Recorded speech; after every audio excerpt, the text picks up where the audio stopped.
Good morning. So I wanted to make this video specifically because of this comment right here, or maybe I'll put it up here, I'm not sure yet. Filming horizontally, totally weird. Yeah, that comment has been sticking in my brain for quite a while now.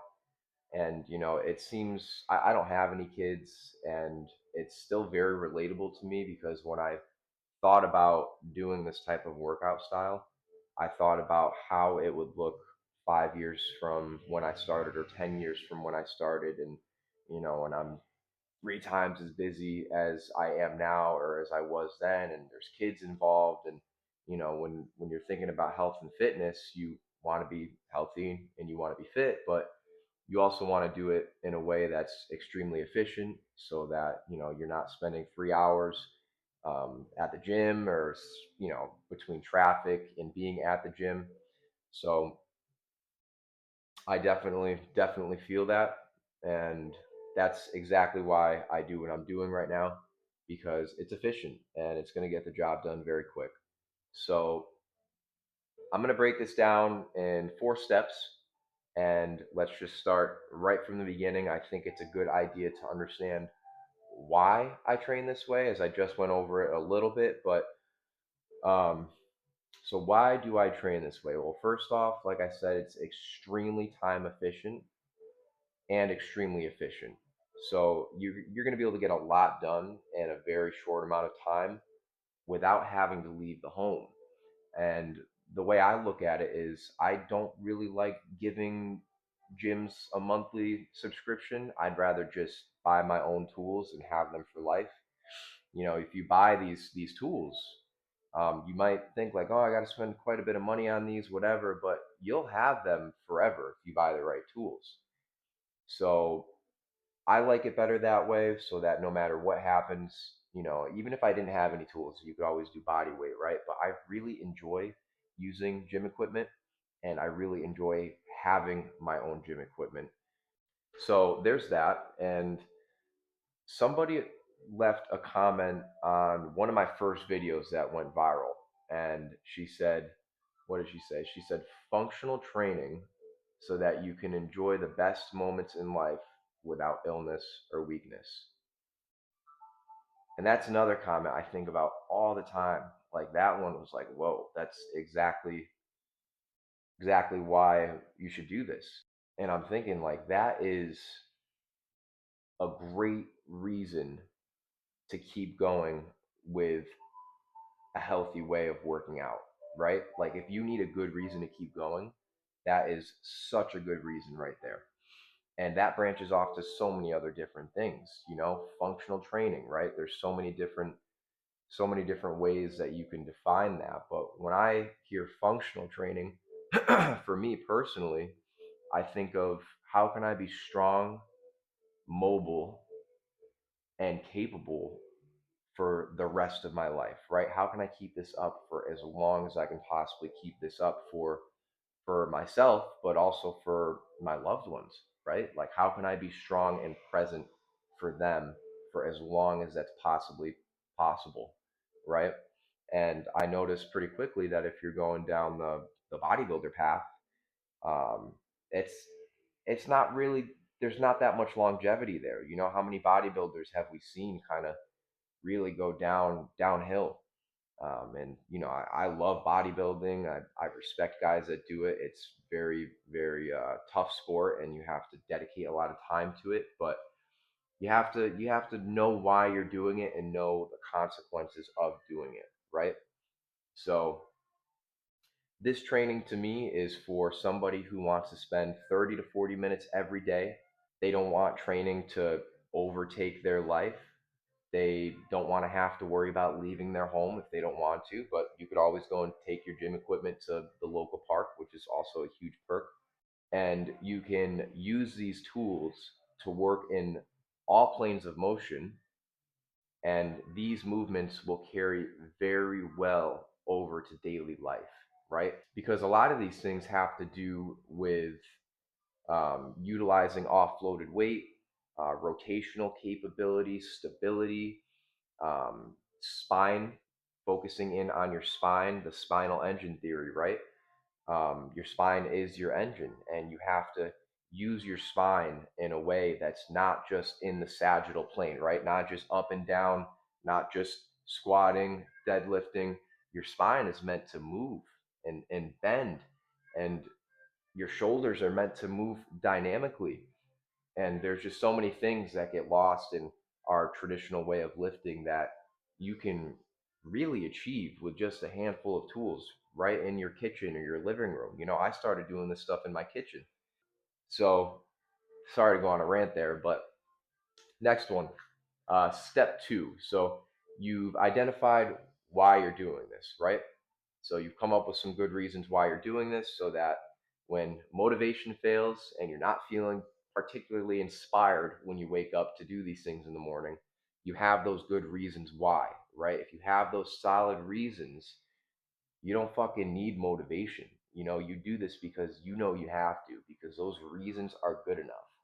And when your only reason is just to look big or aesthetics or you know it's not, that's not sustainable, and that's not going to take you through the long haul. So you need something a little bit deeper than that, and I promise you aesthetics are going to be a byproduct of that anyways. So okay, step two. Okay, so now you want to figure out what are the best tools to buy to bring home without breaking the bank. So if I had to start over from the beginning right now, I'll tell you these are the four things that I would buy right off the bat. I would go ahead and buy two kettlebells. I'd buy one mace or club and one sandbag. So let's go over these tools. So starting off with the two kettlebells. So what I would do with the two kettlebells is I would buy a 15 to 25 pound kettlebell. And then I would also buy a kettlebell that's around maybe 40 to 50 pounds. And the reason I say that, and the reason I would choose those two weights is because with a lighter kettlebell, first off, if you're not used to these movements, if you're not used to using kettlebells, you should start off light, right? But even if you are somewhat used to using kettlebells and you're somewhat fit and whatnot, it still is a good idea to have a lighter kettlebell, because when you start going into these rotational movements and these movements where it requires a lot of stability, um, it's definitely not a bad idea to start lighter. So I'm gonna do this while I'm sitting down so I stay in frame here. But if you're gonna go ahead and do a movement that's a figure eight movement like this, normally I do this standing up, but a movement like this is going to be much easier to do with a 15 or 25 pound kettlebell, and you're still going to get massive benefits. But if you go ahead and buy a 60-pound kettlebell because you're used to lifting heavy, you're not going to be able to really benefit from those movements that really focus on mobility first, right? So as you get good with those movements, as you progress, and maybe that figure eight movement, you're using 15 pounds and you're doing it for a while, and you realize, hey, I can go up in weight. Then you go ahead and get another kettlebell that's maybe 5, 10 pounds heavier and go up in weight. But for those mobility movements, for those rotational stability movements, I would definitely focus in on starting off with a lower weight first, just to kind of get the idea of it. And to this day, I still use this 25-pound kettlebell all the time. Okay, so second kettlebell. So 40 to 50 pounds would be the second one I would get. And the reason I say that is because you can achieve a lot of the fundamental movements. And when I say fundamental movements, I mean the squats, the deadlifts, the lunges, the carries, the presses, the swings. At this weight, you can very easily learn how to do those movements because it's not too heavy, right? But it's also not too light. So you get a good workout from this weight. You can learn the movements and still get a good pump from it, right? And you might go ahead and think that you have to buy two kettlebells of the same weight, right? Because you want to have two kettlebells in both hands at all times. But for me personally, I really like the idea now and for beginners to really focus in on one handed kettlebell use. So, what I mean by that is having one kettlebell in one hand for the workout, so that when you're doing it, say you're holding one kettlebell out here, right? Now, this part of your core here has to work in overtime to stabilize. And then once you start getting into heavier kettlebells, more intricate movements, you will see a lot of strength, mobility, control from utilizing one kettlebell in one hand. I can't stress how beneficial that really is. And of course, there's a place for two kettlebells. And to be honest with you, I ball on a budget, and I haven't gone and bought two kettlebells of the same weights really because of that. But I can't stress enough how beneficial it is to practice with offloaded weight with a kettlebell.